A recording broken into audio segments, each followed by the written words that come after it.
When was the last time you heard the passengers on your flight clap after the safety demonstration? If it happened at all, I'd venture to say that it was probably on a Southwest flight.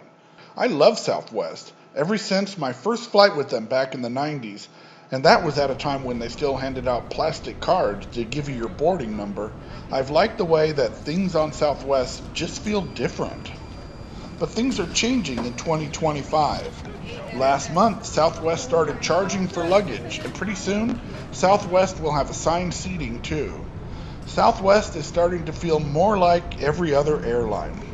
So this is a flight report for the last trip I took on Southwest, the Southwest that had open seating and free bags. The flight occurred in January of 2025, and it was a flight from Salt Lake City to Baltimore. The flight I'm taking today is Southwest 103 headed to Baltimore, and so far, it's showing as on time. Okay, so it's off to gate B17.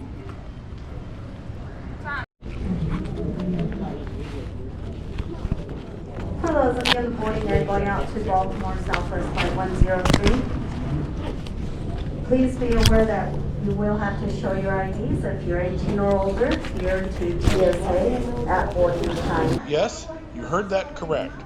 Passengers on this flight were expected to present IDs at the gate and were subjected to a secondary search of carry-on bags because TSA was performing some sort of an enhanced security protocol for this flight. About 25 minutes before the scheduled departure time, they called for passengers to queue up for boarding. I had an A group boarding number, so I joined the line. But it turned out to be a false promise. We were all lined up and ready to board. Then they came on and said the mechanic says it's going to be at least 30 minutes. So the fact that there's a mechanic involved doesn't sound promising. They haven't changed the sign to show that it's delayed yet. I understand that delays are an unfortunate reality in air travel, and this is not specific to Southwest. But there are two things that really irk me when there is a delay. First, it's when the airline opens by telling passengers that there will be a small delay and then extends it in drips and drabbles. When they do that, it means that passengers can't wander very far away from the gate because boarding could begin at any moment. And second, it's when the information on the screens does not match what's going on in the terminal. Unreliable information on the screens once again means that you can't stray far from the gate because you need to be able to hear the gate announcements and see if anybody starts lining up. It truly makes the delay much more annoying. These boards are not always accurate. Current time is 10:10 a.m. and the flight, which was scheduled to depart at 10:05, still showing is on time. So the lesson is don't always rely on these boards. And now, just 8 minutes later, the flight is now listed as departing 1 minute ago, basically. Let's go see what's going on. So returning to the gate, still says the actual was a couple minutes ago, but obviously there's no boarding action going on. More to come. Fortunately, this delay lasted only a little bit over an hour. Now that was double what we had been advised, but still tolerable. At 10:35, they were calling for us to line up to board once again. The secondary security screening that had been planned originally was still on the agenda. So they've called us back to board again. It's 10:37 a.m. Let's see what happens this time.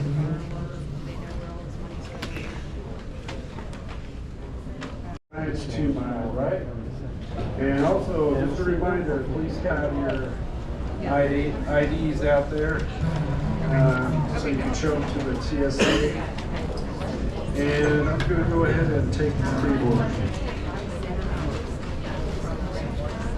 Thanks so much. All right, we'll look out for the They're checking IDs as we board today. Not sure if it's just random or if it's because of the inauguration that's going on this weekend in Washington. I'm not going to film a whole bunch of them, but there's probably 6 or 7 TSA people all standing around here. They got a sniffer dog and they're looking in backpacks.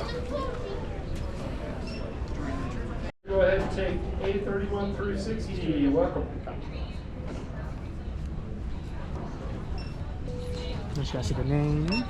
Perfect, you get all set. Thank you. Yeah, no problem. But here's what I don't understand. There was absolutely no element of surprise in this security operation. Passengers were advised of the security check as we lined up for the initial boarding call, and now that we were boarding over an hour later, if there had been any bad actors planning something, they had had plenty of time to reconsider. It just didn't seem to be a very effective procedure. Good morning. Good morning. For those of you just joining us, Southwest Flight 103 going to Baltimore. Please take advantage of our open seating policy and take the first available seat as quickly as possible. Open seating means take any seat you want, even the exit row if it's available. I really liked Southwest open seating policy, and I'll be sad to see it go. Of course, not everybody can get this seat, but for those of us who played the check-in game to get a good boarding group, or even who were willing to pay up for A-list priority boarding in those times when we didn't have a good boarding group, this was the reward. A seat like this one with plenty of leg room and open space on the side. So I'm seated in an exit row, and they came by and gave us the exit row orientation, asking us if we're willing to assist. And there's several of the exit row seats that are empty. So after they did the briefing, the flight attendant told us not to let anybody sit next to us so that he wouldn't have to do the exit row briefing all over again. So, bonus, I got an extra seat next to me. And this is not the only one that's empty here in the exit row. The flight's probably only about 2/3 full. So the day's getting better. I always appreciate how Southwest allows the flight attendants to interject pithy commentary, even sarcastic commentary, into the safety briefing. It's part of that Southwest spirit that sets them apart from the competition. Now, if you don't know what this is, I don't know how you made it to the airport, but this is a seatbelt. To fasten your seatbelt, tie the flight into the belt hole, pull the strap. In case you don't like the snacks, 8 emergency exits, 2 4 exit doors, 4 open win-win. And unlikely when the captain decides to turn this into a cruise, we have a teeny weeny yellow bikini that you see. Remove only told to do so. Pull the rest strapped open the container, remove the pouch, remove the vest from the pouch, place the vest over your head. Now we love you, but we have trust issues. So we come into this aisle to make sure seatbelts are securely fastened. The seatback centric tables on the floor, right and left. I think that the entertainment value of the delivery means that more passengers actually will pay attention to the briefing, especially when compared to the dry, robotic rote delivery found on so many of the other carriers. Anytime it's prohibited to consume your own alcohol, don't do it. If you do, comes with a $10,000 fine. If you have $10,000 for a cocktail, well, give me a call. Now sit back, relax, or be uptight and mad, it's up to you. But just enjoy the flight. Welcome aboard.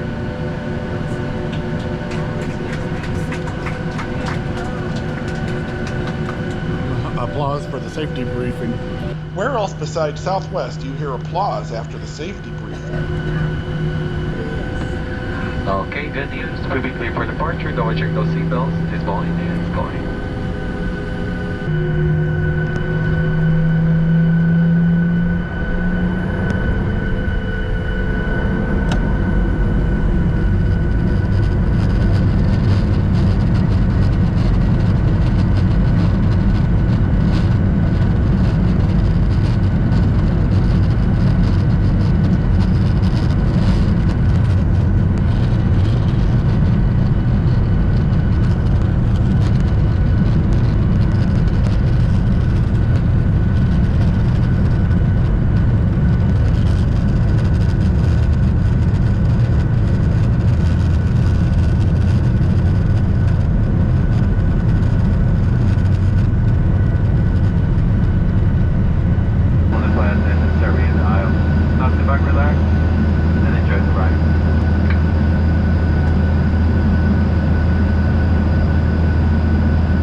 After flying over a solid cloud cover for the first hour and a half of the trip, the clouds finally broke somewhere over the Great Plains.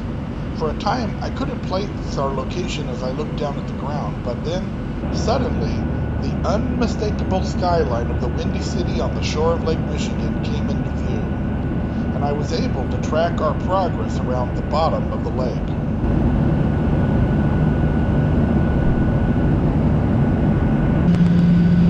Finally, we were on descent into Baltimore.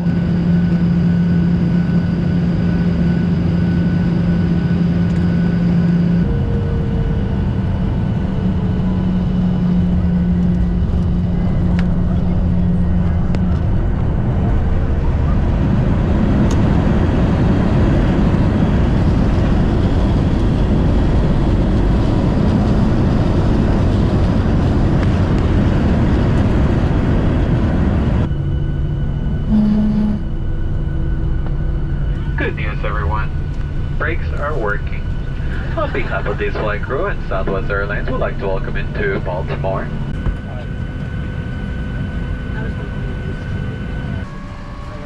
Thanks for a good flight. Have a good one.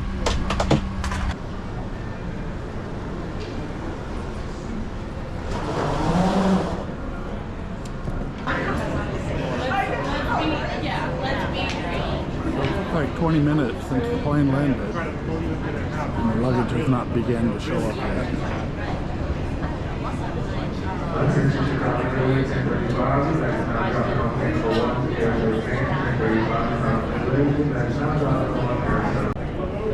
Again, as you came from Salt Lake City, your bags and your oversized items will be offloaded on carousel number 6. 6 is located around the corner from the Hudson store, straight up the hallway. Thank you, flying with Southwest, and welcome to Baltimore, Maryland. So after 30 minutes of waiting at this carousel, they just announced a change in the carousel where the bags will be arriving.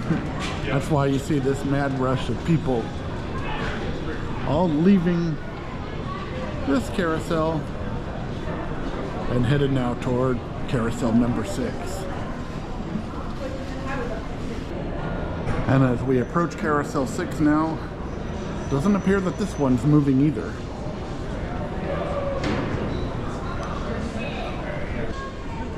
Nope, not moving yet.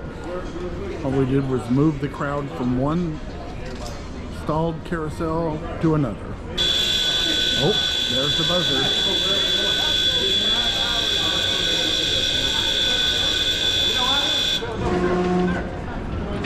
This looks promising.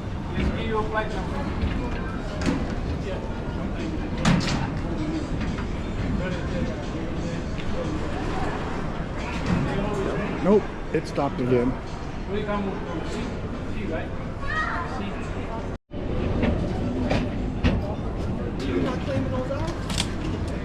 Now we're finally seeing some activity. Took 35 minutes for these bags to show up. And there's my bag.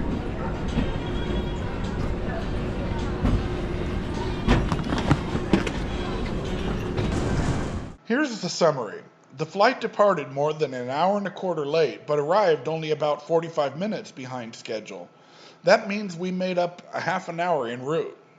In the big scheme of things, even the late departure wasn't a huge issue, but I really wish that Southwest could commit to providing accurate real-time updates about the status of the flight and not leave passengers stuck in the boarding area.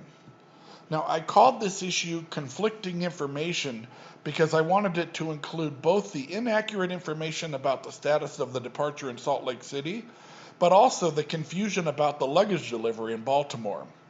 I don't have any experience in ground operations, so I can't speculate on what was going on. But speaking as a passenger, I can say that these kinds of things cause frustrations with the entire air travel experience. As for the slow luggage delivery and the last-minute carousel changes, I'm more inclined to excuse those kinds of things when I don't have to pay extra for luggage.